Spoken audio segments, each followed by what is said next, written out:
नाज़रीन इकराम, रात के पिछले पहर एक बहुत बड़ी डेवलपमेंट सामने आई है, बल्कि इसे बहुत बड़ी खुशखबरी अगर कहा जाए तो ये कहना भी गलत नहीं होगा।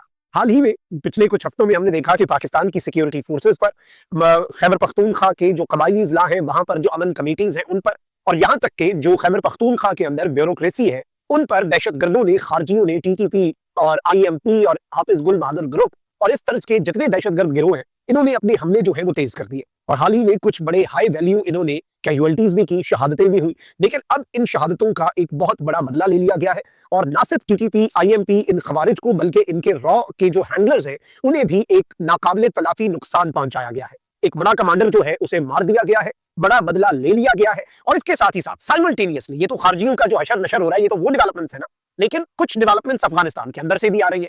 तालिबानी रिजीम जो कि दहशतगर्दों की सहूलतकारी करती है, तालिबानी रिजीम जो कि अफगानिस्तान पर गैर कानूनी तरीके से मुसल्लत रही है, अब उस तालिबानी रिजीम की भी उल्टी गिनती शुरू हो चुकी है। एक जानिब तो इस रीजन के तमाम तर ममालिक इनके खिलाफ उठ खड़े हुए हैं और यही वजह है कि ईरान में होने वाला जो डायलॉग है उसमें इन्होंने शिरकत ही नहीं की। यानी ईरान से भी इन्होंने अपने ताल्लुकात बिगाड़ लिए, लेकिन अब जो इंटरनल ग्रुप्स है उन्होंने भी इन्हें नथ डाल दी हुई है। मैं सारी डिटेल्स ये 2-3 बड़ी डेवलपमेंट से आपके सामने रखता हूँ, लेकिन जिस तरह से पहले मैं आपको बता चुका हूँ कि इससे पहले भी हमारा जो चैनल है उसे इंडिया और अफगानिस्तान के मुख्तलिफ अकाउंट्स की तरफ से रिपोर्ट किया जा रहा है।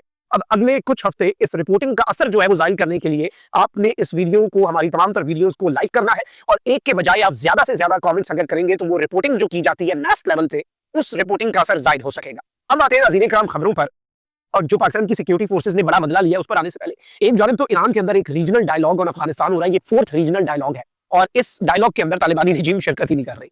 ये इनकी हठधर्मी, ये इनकी जो नीयत है, ये उसको वाजे करता है। और पिछले दिनों आपको पता है कि अफगानिस्तान की सरजमीन से ईरान की सरजमीन में 10 लोग दाखिल होने की कोशिश कर रहे थे और ईरान ने 10 के 10 को शूट कर दिया। और ये वजह क्या है? इसकी वजह बड़ी सादा है। देखिए, ईरान ना शुरू से जो अपनी गलतियों माननी चाहिए, हमने इन्हें, इनके रेफ्यूजीज जो आए, हमने उन्हें अपने शहरों के अंदर बसाया, हमने अपने दिल खोल के इनके सामने रख दिए। ईरान ने इन्हें एक लिमिट में रखा, इलाकों के अंदर इन्हें बंद करके रखा कि यही हमारे शहरों के अंदर तुमने नहीं आना और हमारे लोगों से घुलना मिलना नहीं है। गालिबन वो इनकी खसलत से वाकिफ थे और यही वजह है कि ईरान अब उन्हें वापस भेज रहा है, लेकिन वो ईरान के शहरों के अंदर, ईरान के लोगों के अंदर पेनिट्रेट नहीं किया जो वहां पर इनके जो पनाह गजीन थे।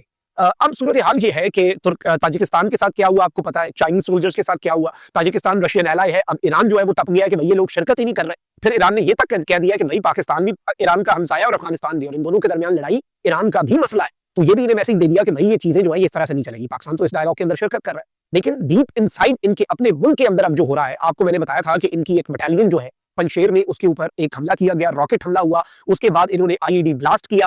तालिबानी रजीम की मैं बात कर रहा हूँ, इनकी बटालियन पे फिर पहली मरतबा तालिबानी रजीम के खिलाफ जो AFF है, अफगानिस्तान फ्रीडम फ्रंट, और फिर NRF है, नॉर्दर्न रेजिस्टेंस फ्रंट, ये फ्रंट्स जो है ये भी तालिबानी रजीम के खिलाफ ड्रोन्स का इस्तेमाल करना शुरू हो चुके हैं। यानी they are getting a test of their own medicine. तो एक और खबर ले लें इसी सिलसिले में। खबर यह नाज़रीन इकराम के 3 तालिबानी कमांडर्स जो है टॉप के, उन्हें एलिमिनेट किया गया है, उन्हें मारा गया। और ये तालिबानी रिजीम के कमांडर्स हैं, ये अफगानिस्तान के फौज के ओहदेदारान हैं, हुकूमत के ओहदेदारान हैं, जिन्हें NRF ने मारने का क्लेम किया है। और NRF ने ये एलामिया जारी किया है कि भाई हमने कुंदोज सूबा जो है उसमें ये एक बहुत बड़ी कार्रवाई की, जिसमें हमने 3 जो है उन्हें हमने एलिमिनेट कर दिया, 3 जो है उन्हें हमने मार दिया।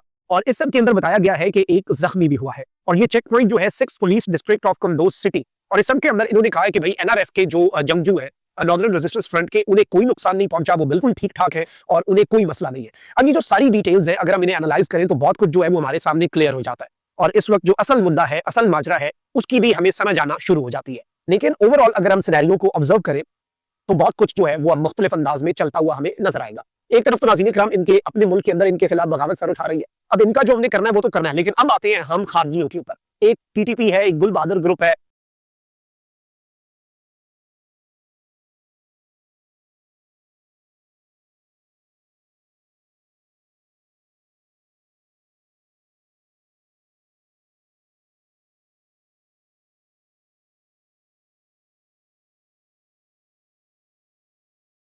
और फिर इसके साथ साथ एक IMP है, तहद Mujahideen Pakistan, something like that. अब इन्होंने एक असिस्टेंट कमिश्नर है जिन्हें खैबर पख्तूनख्वा के अंदर शहीद किया था, और असिस्टेंट कमिश्नर को जो शहीद किया था, इन्होंने बेसिकली ये मैसेज दिया था ना कि हम स्टेट की रिट जो है उसे एक्सरसाइज कराने वाले, स्टेट को रिप्रेजेंट करने वाले लोग होते हैं ना, हम उन्हें एलिमिनेट करेंगे, हम उन्हें शहीद करेंगे तो खौफ व हिरास फैलेगा। अभी तो इन्होंने एक खाली स्कूल के ऊपर, सरकारी स्कूल पे छुट्टी वाले दिन इन्होंने धमाका करके मैसेज दिया कि हमारे से स्कूल भी महफूज नहीं है। यानी ये डर बना रहे हैं। फिर अमन कमेटी वालों पे हमला करते हैं, पुलिस पे हमला करते हैं, आर्मी और हमारी फोर्सेस जो है उनके ऊपर ये ड्रोन हमले शुरू हो चुके हैं। तो अब इस सब के अंदर पाकिस्तान की सिक्योरिटी फोर्सेस ने एक प्रिसीजन स्ट्राइक की है और ये इंटेलिजेंस की मालूमात की बुनियाद पे एक ऑपरेशन किया गया है। नाज़रीन इकराम, मैं आपको ये बता दूं कि असिस्टेंट कमिश्नर नॉर्थ वजीरिस्तान की शहादत के लिए जिम्मेदार एक टॉप कमांडर जो है हाफिज गुल बहादुर ग्रुप का, उसे असैसिनेट कर दिया गया है, उसे कत्ल कर दिया गया है, उसे वासिले जहन्नुम कर दिया गया है एक प्रिसीजन स्ट्राइक में। और ये किस एरिया के अंदर की गई है? ये मोहम्मद खेल एरिया है, जिला बन्नू, सूबा खैबर पख्तूनख्वा का। और ये पाकिस्तान की सिक्योरिटी फोर्सेज की एक बहुत बड़ी कामयाबी, क्योंकि ये टॉप कमांडर था। ये नाज़रीन इकराम बताया जा रहा है कि मौलवी इंसाफुल्लाह, जिसका अपना नाम जो है वो इकरामुल्लाह था, ये बेसिकली जैश उत तहरीर हिंद, एक ऐसा ग्रुप जो कि आईएमटी के साथ इत्तेहादे मुजाहिदीन जो है उस ग्रुप के साथ ये एसोसिएटेड था। और इस सब के अंदर सबसे इंपॉर्टेंट चीज ये है कि आईएमटी जो है उसने इस शख्स की हलाकत, इस शख्स के मरने की तस्दीक कर दी है। और इस सब के अंदर ये बताया गया है कि इसके दो साथी जो है वो इसके साथ मारे गए।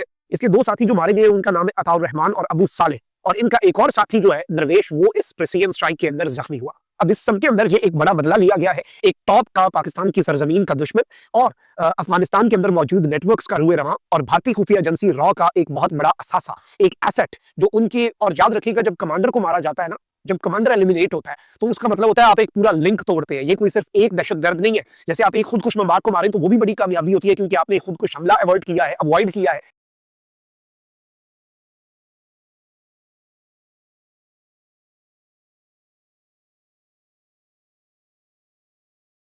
लेकिन जब आप एक कमांडर को उड़ा देते हैं ना, तो इसका मतलब होता है आप एक पूरा लिंक और एक पूरा ग्रुप जो है उसे आप डिसमेंटल कर रहे हैं। और यही पाकिस्तान की सिक्योरिटी फोर्सेज ने, पाकिस्तान की बहादुर अफवाज ने किया है। इसमें जो हमारे पास इंफॉर्मेशन है वो ये है कि चूंकि ये दहशतगर्द ऐसे इलाकों में रहते हैं कि आसपास आम लोग हों जिन्हें ये ह्यूमन शील्ड के तौर पर इस्तेमाल करें, और फोर्सेज जो है वो इनके ऊपर ऑपरेशन ना करें ताकि कोलैटरल डैमेज से फोर्सेज जो है वो हिचकिचाएं। लेकिन इसकी जो इंटेलिजेंस की इंफॉर्मेशन है वो हमारी इतनी एग्जैक्ट थी कि हमें ये भी पता था कि ये किस मकान के किस कमरे में किस नुकर में बैठा होता है और किस टाइम पे बैठा होता है। मतलब इस हद तक इंटेलिजेंस जो है वो हमारे पास थी। और फिर जो स्ट्राइक हुई वो भी बड़ी प्रिसाइज, बड़ी देखभाल के, आप कह लें कि बड़ी एक्यूरेसी के साथ इस शख्स के ऊपर स्ट्राइक हुआ है, वो हमारी सिक्योरिटी फोर्सेज की तरफ से की गई है और कामयाब स्ट्राइक थी। और एक बड़ा दुश्मन जो है वो पाकिस्तान की सरजमीन का एलिमिनेट कर दिया गया है। अल्लाह निगहबान पाक जिंदाबाद।